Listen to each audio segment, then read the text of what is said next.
Hi, everyone, and welcome to another episode of the Anime Lounge podcast. I'm your host, Matt, alongside with my other host, Lance, and our good friend, Tyler. Yerp. So excited to have you here for this one because, well, I can't wait to talk about this one. It's going to be a lot of fun. Yeah, I appreciate you guys having me back. It's one of my top animes, and the fact that we get to see the series conclude is amazing. Exactly. Absolutely. We have something a little bit special for today's episode. Lance, you want to let everybody know the whiskey we're drinking today?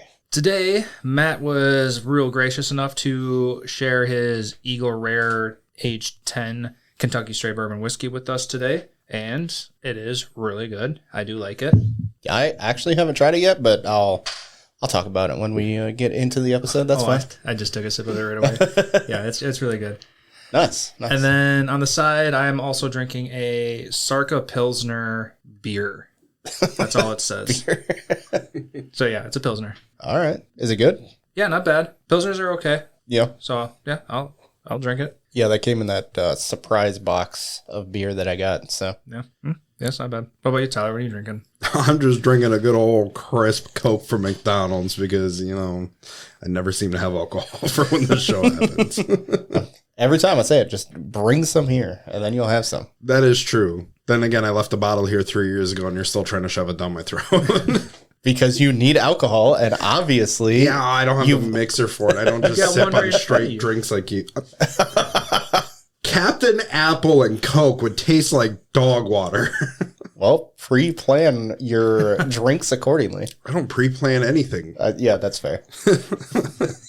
What about you, Matt? What are you drinking? I am also drinking the Eagle Rare, age 10, and then, of course, because it's me, I'm having a Spotted Cow. Very nice. So, Matt, where did we get this nice Eagle Rare bottle? If you haven't seen our live, Sunday Night Live, sounds like a WWE promo, Sunday Night Raw episode, I had brought up the story about how my mom was at a meat raffle and basically, in spite some old guy, she bid on this bottle and won. And then was like, I have enough whiskey at my house, so here you go. So I appreciate my mom giving us some more whiskey. Yeah, it definitely adds to our nice collection here. Yeah, our table's getting a little full. Definitely. I don't know what's more on the table, alcohol or Pokemon cards. The Pokemon cards take up more space, but there's definitely more whiskey on the table. A little bit, yeah.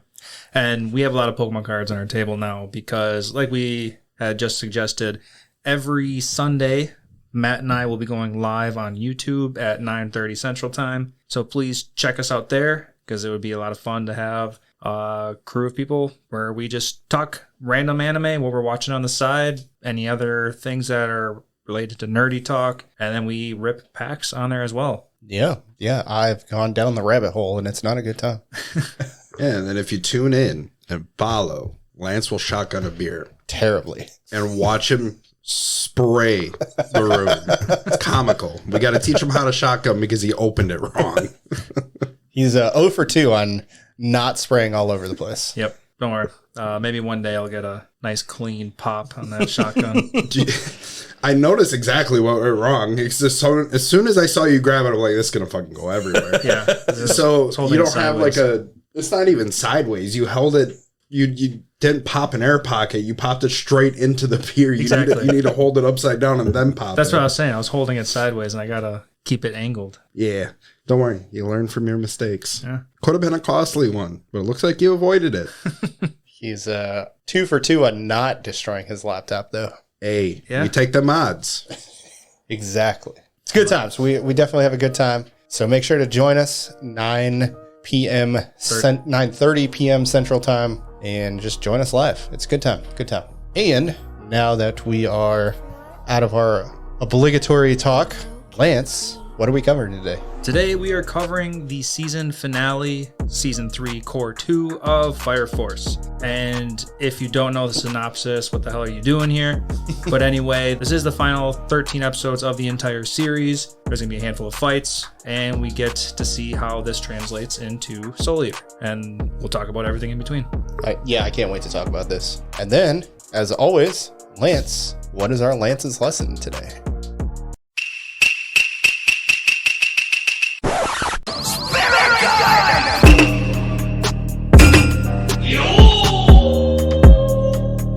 Today's Lance's Lessons is going to be the Japanese word for despair. And despair is zetsubo. Zetsubo is spelt Zetsubo.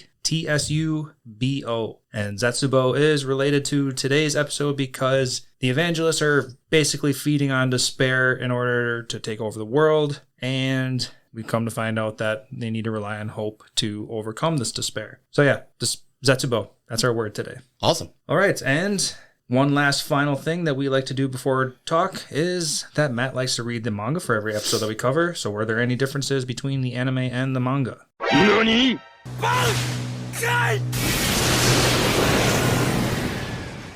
Yes. And for anybody who wants to read the final chapters of Fire Force, they are chapters 217 to 305. Oh, wow. That's a big chunk. Yeah.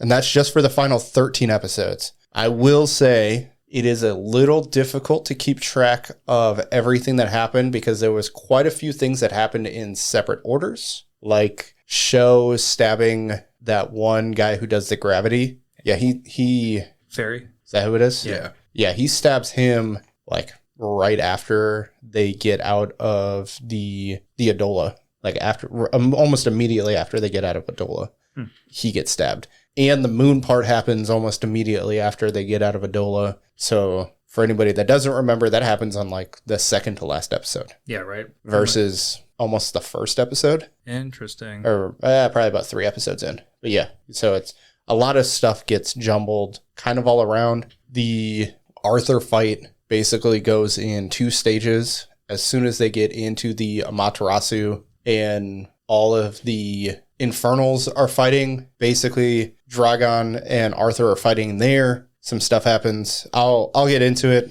But yeah, that just some stuff happens in a lot of different orders. They don't show fighting any of the pillars that appeared while Shinra was out. They show Captain Burns' doppelganger when the old man shows up. When they enter the Amaterasu, Arthur makes note that Dragon is there. So kind of one of those things. I don't know why they did some of the things that they did, but it was just kind of in different orders. Ogun Montgomery, so it's the grandfather of Ogun, okay. He was the person who saved Raffles. He was he was the captain of the ship that brought Raffles to Japan.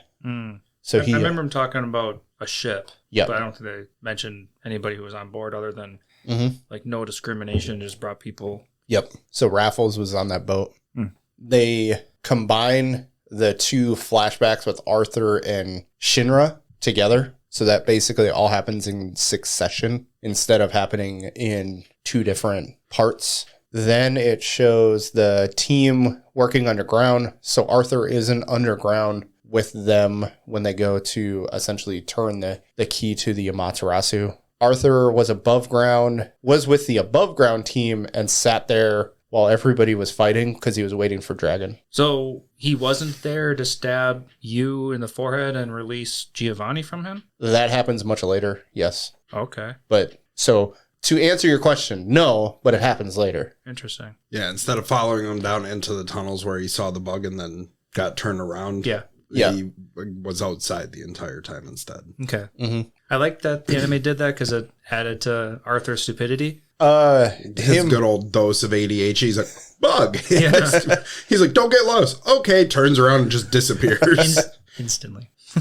I mean, him just sitting there with his legs crossed, waiting for Dragon to appear is also within his personality. Sure. I don't mind either way. Just kind of gives him more screen time is really what it turns into.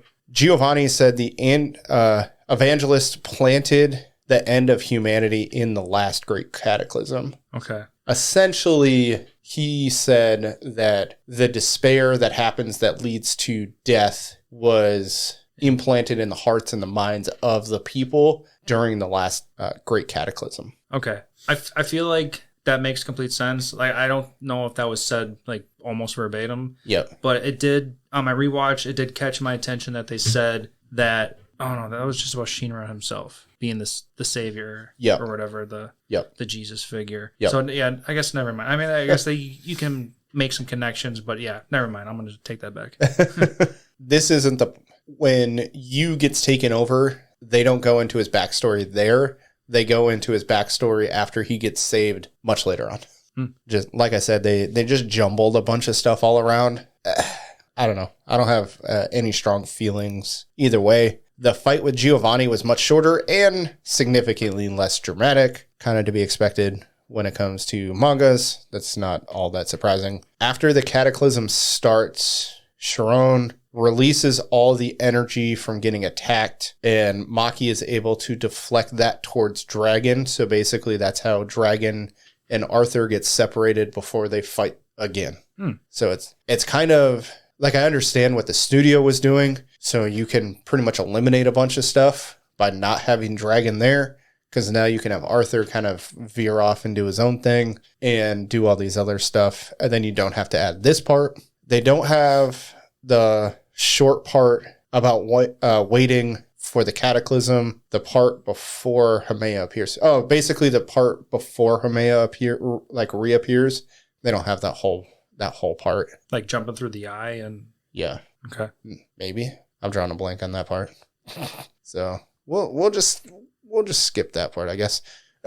And then it basically goes everyone going in despair. Yeah, basically when Hamea appears coming through the eye and giving her like speech and stuff. Yeah, they don't have that part. It goes into everyone in despair, and then it comes back to Hamea and giving her speech. This is actually something that's a huge difference. So Vulcan and Arthur go on a quest to be able to defeat the dragon, and they go to this apartment and they start playing a game called Dragon Quest, and they have to beat the game before Arthur can go fight Dragon. No wonder why it was almost 100 chapters. It's just a bunch of random shit. Just random, but it's very much in line with Arthur right there. 100%. I guess it could be like a little throw to the manga at that point, because right before or kind of during the whole battle, of course, there were a couple old style video game kind of like cutscenes where Arthur was like leveling up and stuff. So that makes sense. Mm-hmm. That's probably exactly what that was. It was an homage to the manga. Mm-hmm. Vulcan is there as he heads up to meet everyone else after Giovanni inserts the key. So basically, Giovanni inserts the key, you go to the next chapter, and Vulcan is up with everybody else. And you're just like, what the fuck just happened? And then that is when Arthur asks Vulcan for help so that he can basically slay the dragon. Yep. You see Rekka come back, who helps dispel some of the despair, but then you find out he was a doppelganger. If you don't remember who Rekka is he's the guy with the stars in his eyes. My stars. Yeah, it's from season 1 when Shinra comes blowing through the roof and just absolutely curb stomps him before he can infect all the kids. Yep. And he comes back, which is kind of fun. Captain Hage. He's the old guy with the scar on his face. You see the fight with his doppelganger. That completely is skipped out. And so basically what happens is Rekka comes back. He helps with the fight with the Captain Hage doppelganger.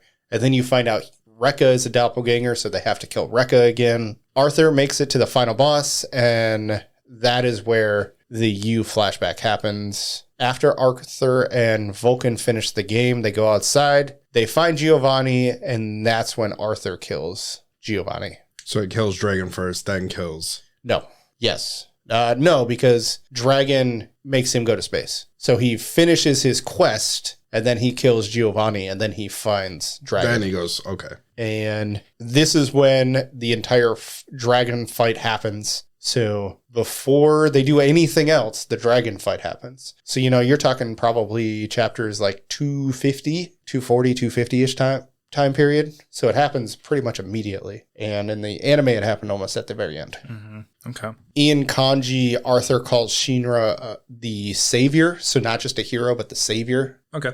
That was just a little editor/translation note that they added. After that, Shinra is freed and does the same thing in the anime. And then the foreshadowing of the doppelgangers happened. So we only have really the 2 doppelganger fights, but in the anime, you have almost all of the doppelganger fights that happen first. The first doppelganger fight after the dragon fight is Kurano. Mm-hmm. Kurano is the shadow guy. The shadow guy. Kureno fights his own doppelganger, beats him, and then Benimaru's doppelganger shows up and beats him. Kureno beats Benimaru's? No, Benimaru's doppelganger beats Kureno. Oh, interesting. Yes. So that would have been really cool to see because we see one doppelganger Benimaru fight, and that's against himself. Obviously, he's exceedingly strong, so he's going to win. But it would have been nice to be like, get some sort of reference point and not just fight, the strongest Fire Force captain. They don't have the Adola part. So the part where Amaterasu and Iris are talking and basically sacrifice themselves, they don't have that part. Oh. Hameya just says, hey, they sacrificed themselves because they gave in to despair or whatever she said.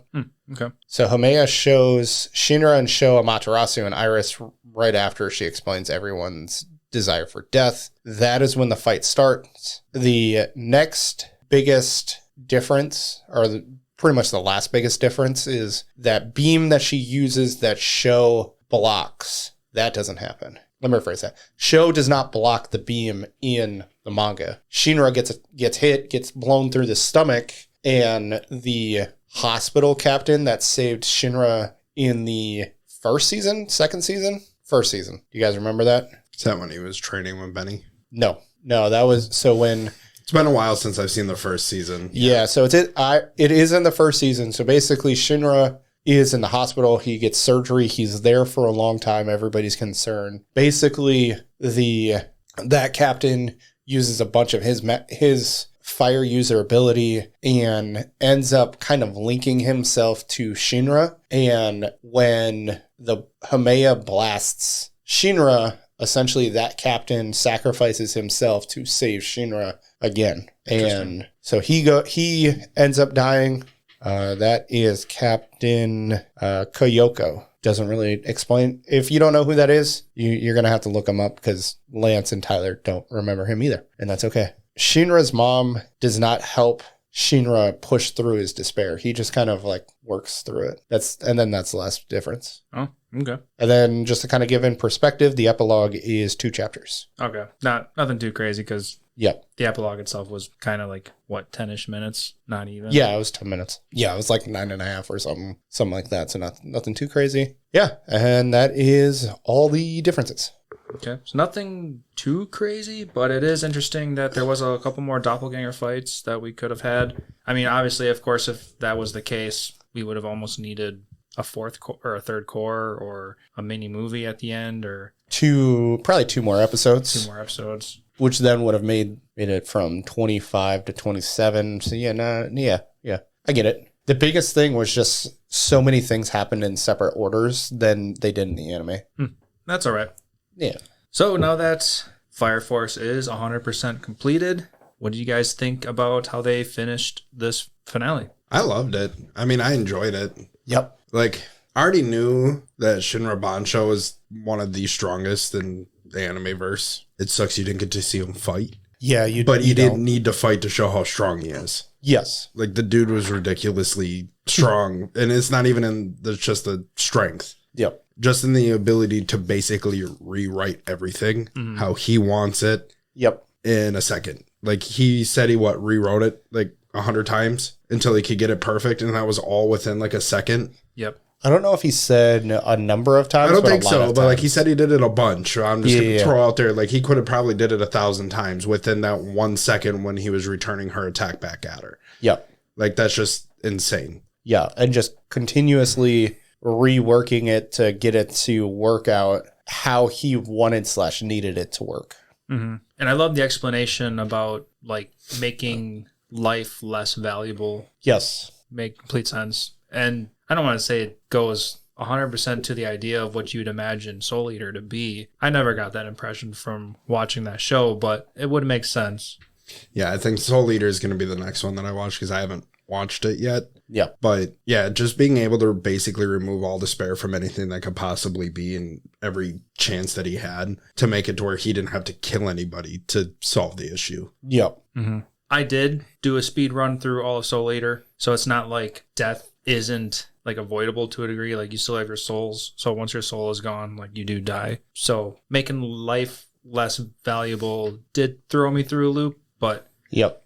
You got to throw something out there. Yeah, you have to basically write a way to get it to work. I think the biggest thing was by instilling or creating a physical representation of death helps mitigate the scariness of death. And while, yes, they said they made dying not really that big of a deal, I think it's the fact that you can see death that makes dying not scary. Sure. And also, like with what you said, where you can't see that being incorporated into like Soul Eater completely. You also got to remember from the end of Fire Force to where Soul Eater begins, a decent amount of time has passed. I think almost 30 years. They said 25. Well, it's 25 just when they were kids, not when Soul Eater technically starts. Because I've never seen Soul Eater. I don't know if at the end of Fire Force where it jumps at 25 years, if that's the same age the kids were at the start of Soul Eater, or if they were older. Because technically at that 25-year jump, they said, oh, they're coming into the academy. So they were just learning. I watched like the first like 5 minutes of Soul Eater, and they already had like their skills and what they were doing. So I'm guessing probably like 30 years. Yeah, fair. I'd say about 35. Mentality can change, and a whole bunch of other stuff can change to where some stuff probably did make it relevant in that time gap that obviously we have no info on, making Soul Eater probably not as reflective on the world, just not being what he made it into initially. Yep. Yeah, because at this point, we can imagine that the world of Soul Eater has only been around for 35 years-ish, which is crazy to think because when we started Soul Eater all those years ago, you kind of just imagine that this world has always been that way. Just a standalone and been by itself, and little do you know, it's only been about 30 years. Yeah, which was going to be a big point I was ready to argue because... Well, before you do that, talk about what you thought of the... Oh, yeah. Well, we can talk about Soul Eater stuff later. Yes. All in all, I was very pleased with how this ended. Okay. Like Ty was saying, I would have loved to see more like actual flashy action come out of Shinra and his fusion state, because he looked cool. Obviously, he's very powerful, but the point of him was just to rewrite a new world. Yep. So it's understandable. We don't need to see like some super huge Kamehameha coming out of him or anything like that. Yeah, because he did it to save her from the despair that she was suffering from, just being able to hear everybody else's thoughts and everything. He wanted to do what he could without killing her, because it's not going to solve anything. Yeah. Right. We got all of our ending battles that we were all hoping for. We got to see like one last cool battle come out of Benimaru. We got to see the dragon fight. We got to see Shinra save the world. So we got like pretty much everything that we wanted, and I was very pleased with everything. What about you, Matt? I really enjoyed it. Probably, I'd have to really, really think about this, but probably top 5 of a series finale, because it was very well put together as far as like, this is how we made it through the final boss, and this is how we connect this series to the next series, and everything made sense. And you're just like, okay, yeah, everything was believable within the construct of the series. Yeah, I agree. Yeah, and I think they did a fantastic job transitioning into what Soul Eater is. Yes. They did a fantastic portraying it, showing like the characters like just coming into it, like, because like, again, I've never seen it, but I know what the characters look like, and being able to see like bits of them in the end of the show was fantastic. There is one thing I would have appreciated to see, and that was the transformation of Arthur's weapon Excalibur into the physical manifestation, whatever that word is. Manifestation? That's the word. Into the little dude you see at the end. Yeah. Because Excalibur is a character in Soul Eater. Yes. Which is where I can point a bunch of pins in for later conversation. So let's talk about Excalibur in the future. But okay, I would have liked to see how that would have happened. I mean, obviously, Soul Eater is about weapons and people bouncing back and forth. So how did that happen? You'd have to watch Soul Eater in order to understand that part. But yep, it would like to, if we're transitioning, I would have liked to see like that, because it's just like a little Easter egg. How about we jump into favorite characters of this entire series? We can talk about like the favorite character of our last 13 episodes and or just the series in general. Okay. Tyler, you got a idea? Still my boy Benny. Benny? From the start to the end, it's always been Benny Mar. I mean, I've had him tattooed on me since season 1 started. And dude just still proves why he's the GOAT. I mean, his his doppelganger literally came out with his, what do they call it? Oh, that Nichirin comes to mind, but that's a sword, but I think that's right. Somewhere, yeah, that sounds familiar. It sounds accurate, but at the same time, I sound dumb because I feel like I'm talking about Demon Slayer. Right, but his Fire Moon thing? Yeah, just the fact that he was able to do that around the Earth, just fucking insane. And then he's like, "You're dead, light work." Just literally just zip forward, 2 fingers through his chest, killed him. He's like, "This is what you think how strong I am is?" Yeah, he's like, well, because he was like, "You guys don't have faith in me?" Because, I mean, the doppelganger was a perception of other people's thoughts of him. Mm-hmm. Yes. And he's like, "Really? That's it? That's all you guys thought of me?"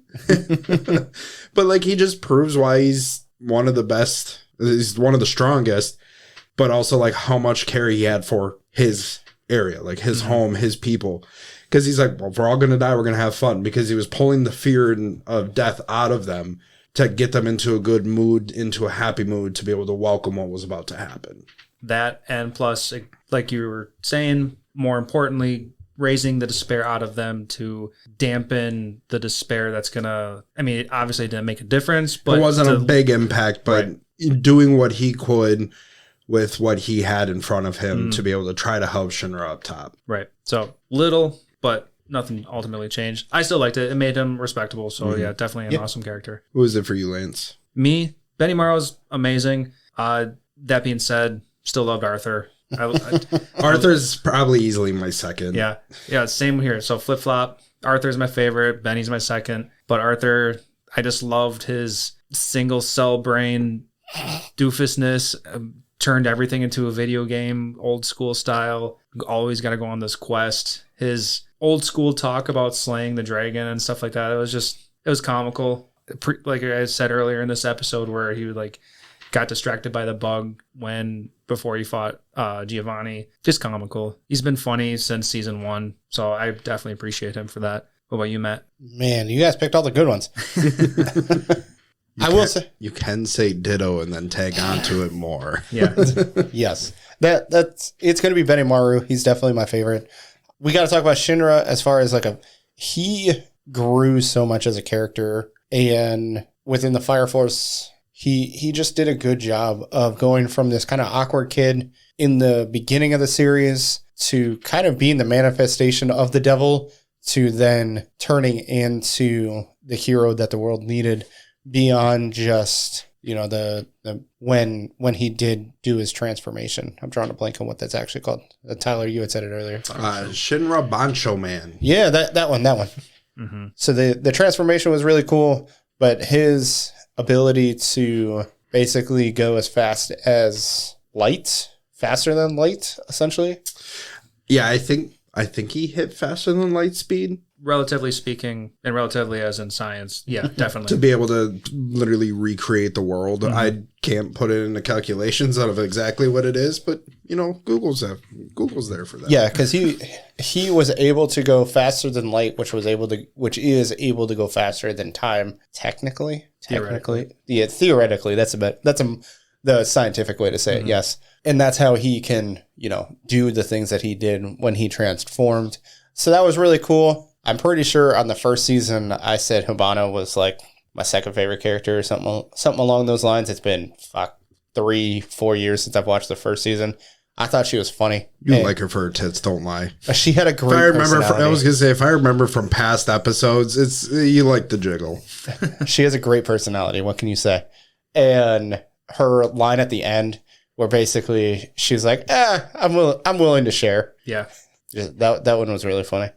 So from what I read, there is no number. He is just faster than light. It's immeasurable. That's literally the only classification they can give on it. That's fair. Don't need to have a crew of nerds breaking them down and making them. I can guarantee you, I go to YouTube, somebody will probably break down how fast that is to the T, because there are some big brain people out there that can do it. Sure. Yes, there are. So those two, well, definitely Shinra, definitely Benimaru. I love at the end where he was like, well, we're all going to die anyway, so fucking let's drink. Mm-hmm. It's like, I respect that. I appreciate that. And yeah, Inca at the end was really funny. Basically, he's like, put your dick in me, give me a baby. Like, make me a baby. And I'm pretty sure I saw that they did have a baby. Yes. Was it Shinra's though?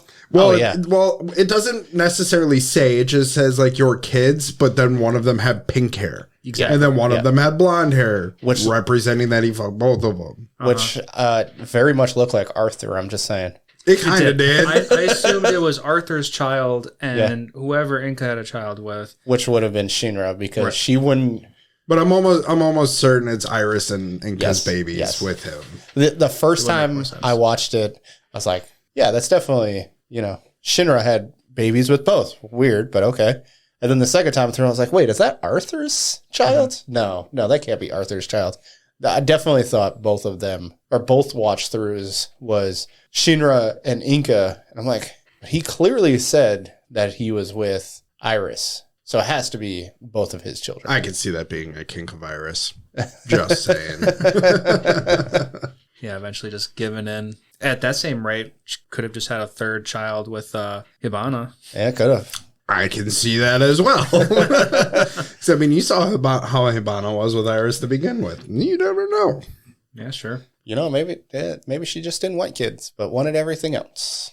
If they end up truly remaking Soul Eater, love to get an explanation. Mm-hmm. If they do and they give it that brotherhood treatment, I would assume it would touch base a little bit on like whose kid is whose. Mm-hmm. Yeah, they would. If a little bit of backstory, it would be really smart to go, all right, so here's a prologue to Soul Eater, another epilogue to Fire Force, kind of that transition, and be like, all right, so these are the kids. This is what happened up until now. And episode 3, now we're into Soul Eater or something along those lines. That could work. Yeah, just give us enough information from what happened in the time period between the end of Soul Eater or the end of Fire Force and the beginning of Soul Eater. 25 years worth. A little bit. Do like a 20-year time skip, because I'm assuming the kids would be young at that age. See like how life was in between that 25-year time skip, get a little bit of background. Yep. And then it do maybe like an hour and a half movie, like a big episode of it. Yeah, I think it's 10 years, because you see the manifestation of the hero from Soul Eater. And so it's like, okay, you basically do his grow up to get you to the beginning of Soul Eater. You talking about Death's kid? Yes, because he said he made him in the image of the hero. Right. I just want to make that clear, because the main character of Soul Eater isn't Death's kid. Yeah, it's kid. Yes. It's going to be the girl, running a blank on her name right now. Yep. But Inca's second child. No, it's not. No, her parents are very well explained. Yeah. In Soul Eater. I think I watched like 4 episodes of Soul Eater, but it's been years. Yeah, you're not going to get that explanation that quick. No. I can share it at the end of this episode. Okay. Just to get some small highlights or whatever. Yeah. But back to Fire Force. Do you guys have a favorite fight scene? There was a couple. The dragon fight. Fantastic. Arthur basically sacrificing himself. And in Arthur fashion, he's just like, oh, a ring. Let me put it on, and I can breathe in space. Here we go. It's just like, man, God damn it. Okay. I loved it all. If it wasn't for the idea of imagination blending with this world, I would have had so many problems with this scene. But because of that, I was like, this makes perfect sense for Arthur. Yeah, that whole process of the world turning into like imagination fuels a bunch of shit threw me the fuck for a loop. Definitely. I was like, you look at season 1, you would never expect that it was based off imagination, because like it became like, oh, like I believe this ring can help me breathe. Boop, I can breathe in the fucking moon now. Like it was mind boggling, because I didn't expect it to go that direction, but who knows? The world already turned cartoonish, so you never really, you can't, it's already fucked from the beginning, so you never really know where it was going to go. But I loved it even more too, because imagination, like you could just imagine yourself to breathe in space, but of course he needed that one special item to give him that huge power up. Well, it was just like in season 1. He's like, oh, sword's in the wrong hand. Switch his hand and just demolishes shit. It looks like he actually knew what he was doing instead of a rookie. So wait, I'm right-handed? Oh. God damn, that was so funny. Yeah, and in addition to breathing in space, the ring also gave him a power boost from people's thoughts back on Earth. So it did feel really Dragon Ball Z kind of right there too. That's fine. That's fine. It's always the power of fucking friendship, man. What about you, Tyler? Do you have a favorite? The one with Arthur was definitely number 2. Okay. Obviously, number 1 for me is gonna be Benny. Going up against. Well, we had 2 of them. I was gonna say which Benny fight. The main, like, first one. Against. I don't think they say Burns? it's his dad. Oh no! It was the whatever the Hokage of that. Yeah, I can't remember what the name of it was. It definitely was not his dad. I know it's not, but they both have Shinmon in their name, so that's why I wasn't sure. I don't know if that's like the name you get, like for like Bleach with Hibachi. It's Hibachi. Well, not in Bleach. Hibachi. Yeah. So it was like Zaraki from Bleach, like how the leader was what that was who they were. That's how you were known. Doesn't matter what your name was, it is now that. Mm-hmm. So I'm wondering if the Shinmon name comes from being the Hibachi, like that's the name you adapt. That's what I think for it. That fight, being able to go against his old master and see how he grew up, and he basically said only a stupid fool can do this correctly, and then just absolutely made light work of him. Mm-hmm. Yep. Yeah, I loved all of that.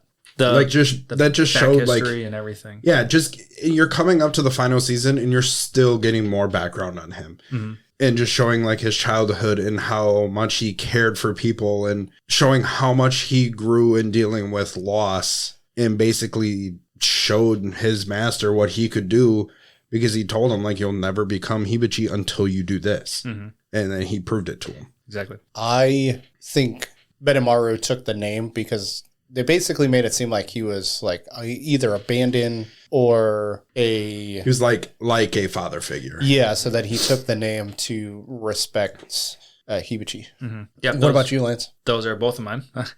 Dragon's my number 1. Okay. The Hibachi fight's my second. Jeez, I don't know. Let's give a little bit of a shout out to the Giovanni fight, because that was a little interesting. Didn't see with like Lisa or whatever her name is. Lisa, Vulcan, and versus Giovanni. Yep. I'm just throwing something else out there. I'd include Victor in that a little bit, because Victor was the reason why they were able to win, by looking for the bugs controlling the other bugs, the mech bugs. Okay.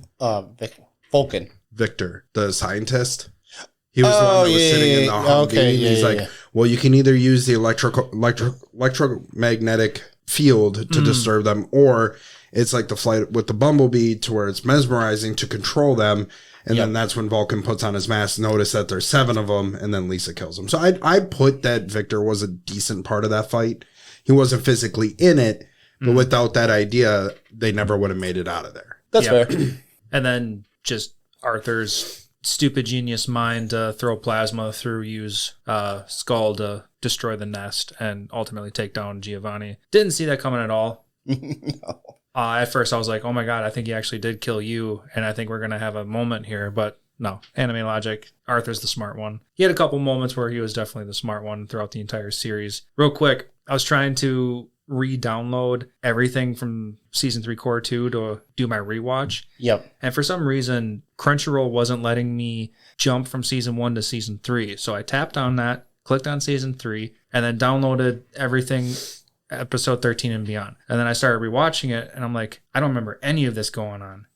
Turns out I was rewatching Season 1, and then I was so mad. And then I went and deleted everything, and I did it all over again. Restarted Crunchyroll, tapped on Season 1 to go to Season 3, downloaded it all, same deal. So this time I watched it, and every time I tapped on Season 3, it just repopulated Season 1. So I was super, super mad. But anyway, Season 1, Episode 13, there was in that episode, Arthur. That's when Benimaru's town is being taken over by like that one dude who wants a bunch of dudes that are dressed up as other people, and they give the impression of doppelgangers. So like everybody in Benimaru's town has a second person, and then he just goes and takes one of the little kids. I just saw it on this character list, Hikage, her or her twin sister, Hinata, one of the two. Anyway. He sees 2 of the people fighting, and then he goes and like totally destroys one of the kids, and everyone's like, oh my God, you just attacked a kid. I'm like, that's not a kid, that's a little man dressed up as a girl. I'm like, are you stupid? And they're beating him up, and then it turns out he is one of the men dressed up as. So it was really funny. Like, it's just stupid genius. He doesn't get fooled. Right? Sees through stuff like that. Apparently. So yeah, that's my little chaos going with trying to re-download or re-watch. It seems like you always have issues trying to download stuff to watch. Because what was the last one? Didn't you get it in like a different language? Yeah. It was like in Portuguese or it was something like that. It wasn't Japanese and it wasn't English. It was, some other language. And my settings are set on English dub download first. But then again, I have noticed that with some animes where it'll only be in like Latin American dubbed or Portuguese dubbed when it used to have English. Like Haiku used to only be Latin American dubbed, and but now it's English is on there. And then there was one that I watched before that had English dub, but now it doesn't have it. It's got just some other dub version. I'm like, what the fuck is going on? Normally they have multiple options, but it's like they'll just remove English from some or add it to it later, and it gets a little wonky. That'll be licensing things. right. It could be. Unfortunately. But yeah, if anyone has problems with repopulating the wrong season, scroll all the way to the bottom and then click next season, and then that'll get you there. That's what I had to do. Question: do they go into Shinra's doppelganger? Like what happened to him? Yes and no. Like the first couple episodes, we get introduced to Shinra waking up after 3 months have gone by. Yes. And they talked about how he was unconscious, so his doppelganger took over. Yes. And that's... So they don't talk about where he goes. Like the doppelganger was just taking over his life. Yes. But so what? He woke up, so the doppelganger left, disappeared? Must have just took control over his body again. But why didn't he manifest? I think because Shinra experienced what he needed to experience with like the IRL human thing before the cataclysm. Yeah. What we saw in episode 12 of Core 1. That's what I'm going to say. Just that kind of anime logic. Okay. Do you know something, or are you just No. like still questioning it? Okay. I know they did not go into it, and I'm like, did I miss something? Yeah, he just kind of snapped out They of already it. had enough mind-bending shit. That's the last thing they needed to try to explain to people. They had imagination to get to. And then they also had the real woman part with the old fourth pillar. I was gonna bring that up. I literally like Sumire. So like the fact that like they just incorporated like a actual like person and recording it for like the voiceover because it was her in a past life causing a cataclysm to get to where they are. Yeah. Because it was at that time they said there's 2 more until the perfect world, which is everyone's dead. They had 2 more cataclysms left. Like that was just insane. In which this cataclysm that they just avoided was that last one. Yes. I will say in the manga, they do draw like a real life person. So that part does happen, but it threw me off so hard the first time I watched it. I was like, what the fuck? I know the watching? episode launched and I'm like, am I watching the same fucking show? Like, this? I was like, it's definitely her voice, but this is kind of throwing me off. Just switching to live action at this point. Apparently there was a huge ordeal when it came to finding the perfect actor for that scene. Like they went through a lot of people to try and find the perfect person. Yeah. Yeah. Interesting. Well, they made it You work. gotta find someone that looks like a bitch. Apparently they succeeded. Okay. Yeah, like they fit the perfect, just like, you look like I want to deck the shit out of you. Like, you're just not a good person. Yeah, that worked out. Just like at the ending of the first core where they had the real people and you're just like, what the fuck? Granted, we were way off with our predictions. Oh, God, yeah. so far off. Way the fuck off. It's like, actually, just ignore everything we said about what's going to happen in this one because it's way wrong. And then I'm looking at the character list and it says Mr. and Mrs. Boyle. And just, he's like, oh yeah, I wasn't seeing our future. I was seeing Arthur's future. I'm like, God damn it. Fucking, I hate that. I still hate him. Yeah, but it made sense. I mean, it did, but I still hate that guy. Who voice acted him? Arthur's dad. Yeah, I remember what character he was. His name is Brandon Potter. Yeah, but what's another character that he did? Because I heard it and I was like, oh, you're this guy from this one. He's Shanks in One Piece. Didn't recognize him as Shanks, weirdly enough. I guess Okay. I can see it now that I think about it. Yeah. Let's see. He is Charles Phillips in Black Butler. Never seen it. Okay. He is Gunhead in My Hero Academia. Definitely wasn't that one. Shinohara. He is Raya in Black Clover. That's what it was.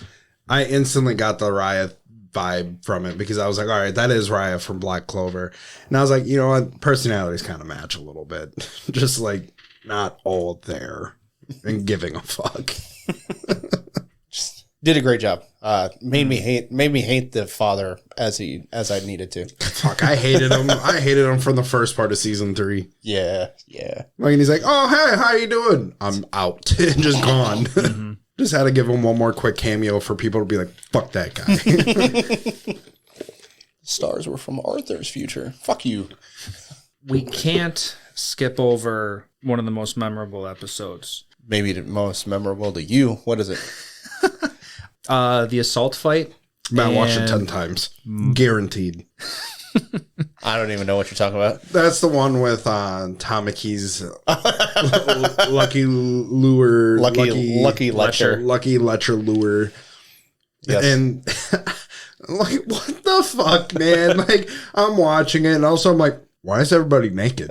Like, I think that might have been one of the spots. Like, I quick dozed off for like a half a second.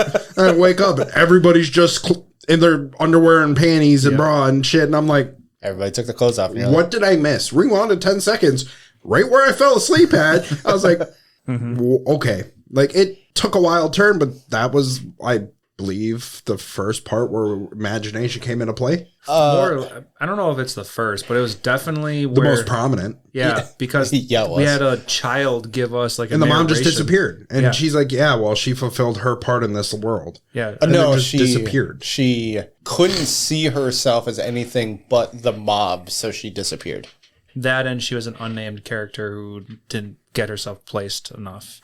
Yeah, because if I remember correctly, the kid said she played her part. Yeah. And the reason why he was still around is because he was part of the mob. And plus he was given a name. And given a name. So, because essentially what had happened is if you become a part of everything, you are nothing, which is why she disappears. Yep. And like, that's when the mind fuckery started. Yes. I was like, what the fuck is going on? This kid is like got the mind of an 80-year-old scientist. He's like 7. Yep.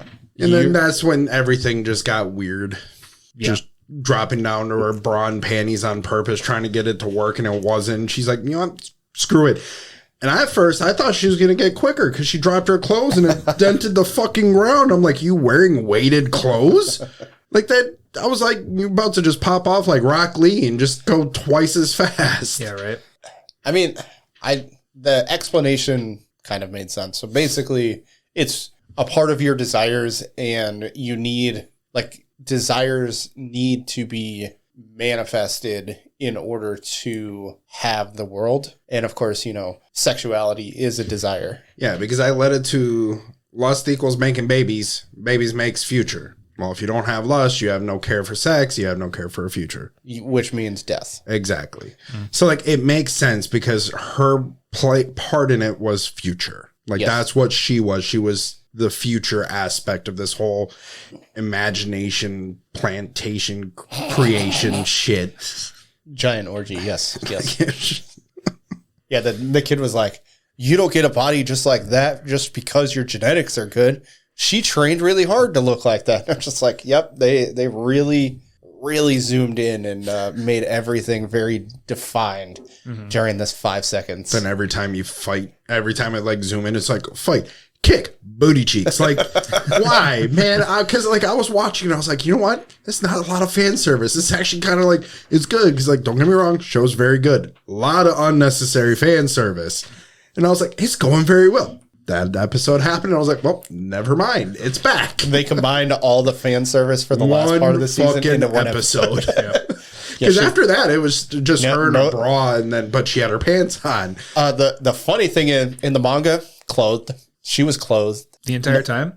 No, not the entire time, but after the fact, she put clothes back on. Oh, okay. But not in the anime. Nope, she just had pants on. She had pants, yes. Still just in a bra, but I had pants on. Yep. I did find it really funny. So, of course, you would think that the Lucky Letcher part would subside when she gives into her sexuality. Nope, she lands with her coochie right in his face and eat it.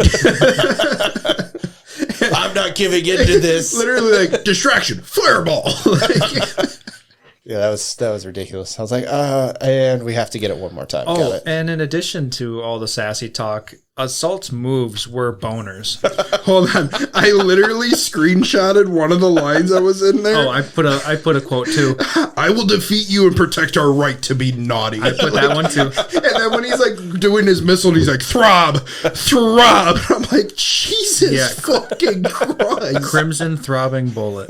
And then he's like, throb, throb, throbbing bullet. I'm like, dog, you are horny. Goddamn. You were my first. And then just disappears. You're just like, what the fuck? That whole episode was just That was wild. not what I was expecting. I mean, I figured everyone was going to have their own fights. Not how I expected that to go. No. And not going to lie, I don't even remember Assault. He showed up and I was like, who the fuck is this guy? It did throw me through a loop until Because it's been a while since I watched the first part of the season. Season 2. Was he in season 2? He was he in was in the season 2. the peninsula or whatever, somewhere around there. Oh, yeah. When they were visiting the other reactor. Yeah. Yes, I don't remember season 2 a whole lot. that's I fair. think I only watched it once. That's fair. Yeah, that's back when I only watched everything once. Like, I've seen season 1 multiple times, but I watched it multiple times before season 2 came out. Yeah. Correct. And then when same. season 2 came out, I watched it once and I was like, it's all right. I'm not going to rewatch it. And then I completely forgot who the hell he was. So, like, they're like, oh, yeah, is this the guy that was following you? And I was like, when the fuck did that happen? Did I fall asleep for a whole season? Yeah, I knew he looked familiar, but until they were talking about like his nose spurting blood and everything, I was like, oh, that guy. Okay, I remember him. Yeah, that one was super funny. It actually hilarious. I, being deaf and don't use captions, I probably should. I did not get the throb. The throbbing. Yeah, I did not get the instant he's throbbing. like, crimson throbbing bullet. I was like, this fucker just say throbbing? Yep. I was like, I rewind it. I got it instantly. And the fact that he had to scream throb twice and then go into throbbing and it just kept getting bigger every time he said it. And I'm like, I bet it is getting I was like, bigger every dude, time. somebody needs to call the fucking horny police because this guy is just wild right now. That one was absolutely funny. That fight was really super funny. It was definitely a good like comic relief. Yes. To like everything going on, but it's like, yeah, they jam-packed all their fan service for the season into that one part. Correct. I could bet you if anybody goes and looks at that view count for that episode, it's going to be a lot of views. The most viewed episode for season 3, that one. Just remember, that's 10 of them. And I definitely need a break because talking about that and visual representation, I need a moment. Oh yeah, bathroom 10 minutes. We'll see you in a little bit. Throb. 10 minutes. What is he going to do with the other 9.5?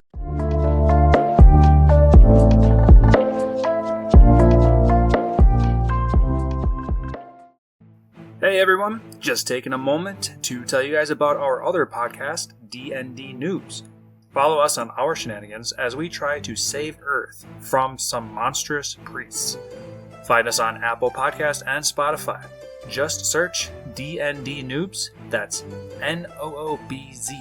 And now back to our episode.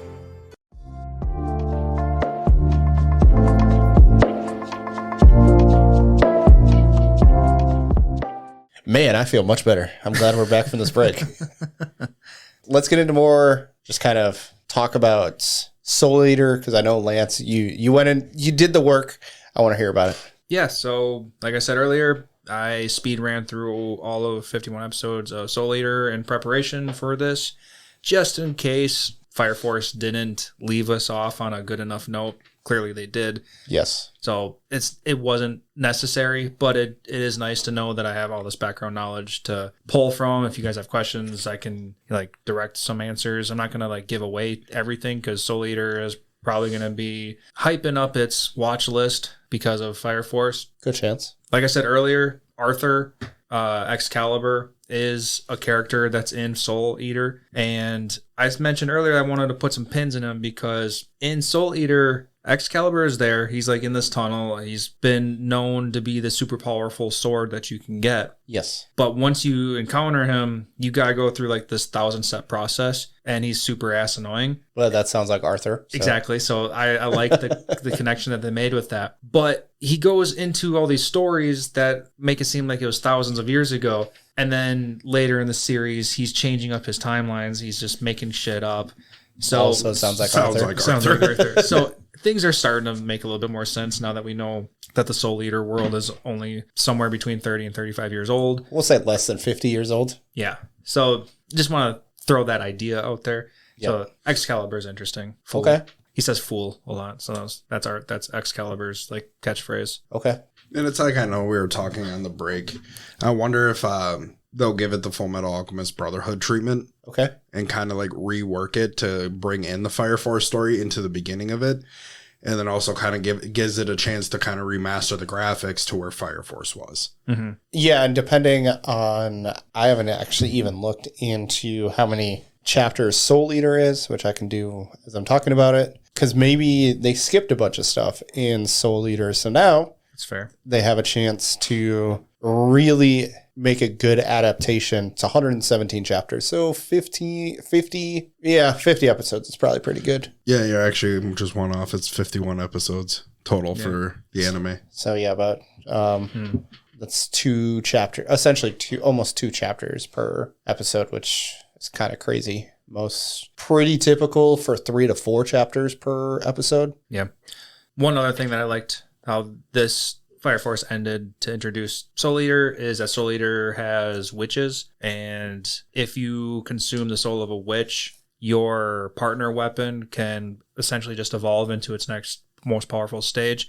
And we got to see Inca at the end, who was basically portraying what witches are supposed to be. Like, she kind of made that statement that she's going to be that person. Mm-hmm. So witches are supposed to be super ass powerful. We don't really run into too many in Soul Eater because there's a broader story that we get through.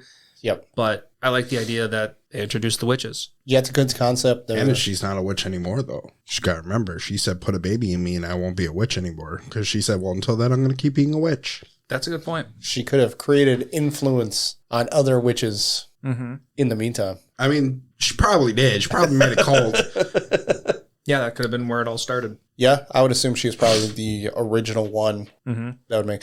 Or a handful of them were created and she's just the first one we see. Yeah, because we learned at the end of Fire Force that their fire powers went away, but their soul powers dramatically got super powerful. Like, anybody who was powerful is even more powerful. So I like that idea. Of course, if we get a remastered version of Soul Eater, I would like to see all of that explained a little bit better. God, I'd love to see what Benny's would be. Yeah, right? If it's they lose their powers but they're stronger, dude was already strong. Especially, like, I want to see how Shinra was. Yeah, all of them. We didn't get to see any, like, true battle going on within those first 25 years. So what's going on? It's just kind of like My Hero, how it ended. It's like, you need to give a little bit more. Like, we want to see a little more of how this turned out. But, like, it just builds into the next. But, like, it's good that, like, you have Soul Eater now to follow up on. But it's like, they intertwine, but they don't intertwine. Right? Like, there's still a gap. What's in that gap?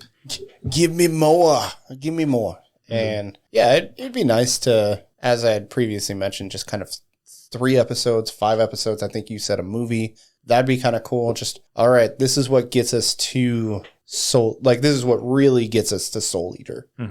Yeah, I'd watch that. I have a feeling with how popular Fire Force is. I know there's rumors and speculation that they're going to remake Soul Eater. I can see it happening. I can see him doing some sort of prologue/epilogue, depending on which series you're talking about, and just giving us the information that we want, because the mangaka is still around, still creating things, I believe. So, it's possible that we have the ability to get more. Right. Yeah, I'd be all for that. Yep. Yeah, absolutely. Just kind of reiterate, I thought this was great. I enjoyed this series. I enjoyed the season finale. It kind of went crazy, but within the scope of the series, it made everything make sense. And I wasn't just like, oh, okay, that's just anime logic. They just wanted it to go this way. Yes, that happens, but at least they gave reasoning as to why it was happening. Totally agree. Yeah, and I think start to finish, Season 1, fantastic. Season 2, kind of a lull. Season 3, fantastic. I loved all of it. Still easily up there and probably my top 5 for animes. Okay. Not mine, but that's fine. Top 10, easily. I can see it in my top 10. I'd say probably a good solid 8, 8.5 for the series. Oh, I thought you were talking about top 10 favorite anime. Yeah. Definitely top 10. But then you said 8.5. So basically, if something's a 9+, it's probably going to be in my top 5. 8's probably going to be 8, 8.5 is going to be somewhere in my top 10s. Okay, so you're claiming this 1 out of 10 rating is what he's giving. Yeah, that's what I'm picking up. Yeah. 1 thumbs down, the dislike button. Okay. So, yeah. Yeah, I'd give this as a series rating, season 3, core 2. It'd be weird to give that a rating. I mean, it was an 8.5, 9. Loved everything. Yeah, I'd give it a 9 just because I wish we would have been able to see Shinra's power as Bancho. Just to kind of see how, he can recreate the world, but his physical strength would have been kind of nice to at least see an example of it. He doesn't have to kill anybody, but just to see what he has capabilities of doing. Right. And now that I think about it, Shinra has the possibility of going beyond speed, and Sho had the power of doing the same thing. So it makes sense that Shinra Bancho, with the combination of them plus Mom. Well, Sho couldn't go faster than speed. Or faster he stopped. He stops time. Yeah. Shinra's faster than light. That's why he could move when Sho paused time. Right. Correct. Right. But yeah, Sho just froze time. Shinra moved faster than light. Correct. And then put them together and you can change the course of the world, the universe. Logic. Great. Absolutely. Before we conclude this episode, Lance has his anime quiz. And I know the last episode I listened to, at least, we did pretty good. I don't remember how we did on the last one. So I did pretty good. You sucked at it. No, the last one. I'm thinking the last one me and you did. Oh, yeah. That's most of them. Yeah, my status as an assassin, our last episode, I don't think we did very good. I think you were a 0. Yeah, probably. It wouldn't surprise me. Yeah. Lance, I got a new challenge for you. I've been watching this guy do it on TikTok. It's the Kaizo Ironman challenge. What is that? A very strict set of rules. It's basically a Nuzlocke. Okay. But you can only clear it with 1 Pokemon. Oh, yeah, I've seen those. Only 1. You cannot do legendaries. All the movesets are random. All the stats are random. All evolutions are random. You can have random abilities on them. It's completely random. You can run into the first trainer and he could have 3 Mewtwo's. You can just get absolutely bent. I'll have to find a video and I'll share it to you on TikTok. But there's a lot of people who struggle to get past the first gym. Exactly. It's that sounds hard. Terrible. There's people who completed it.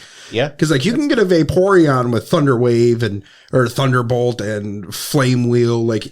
You can get them with any ability. That's pure luck at that point. Yeah. It's 100% luck. But it's definitely something that'll keep you on your toes and give you something to do in your spare time. Don't have much of that. But it'd be interesting, that's for sure. Oh, yeah. All right, but Pokemon quiz. Yes. What you got?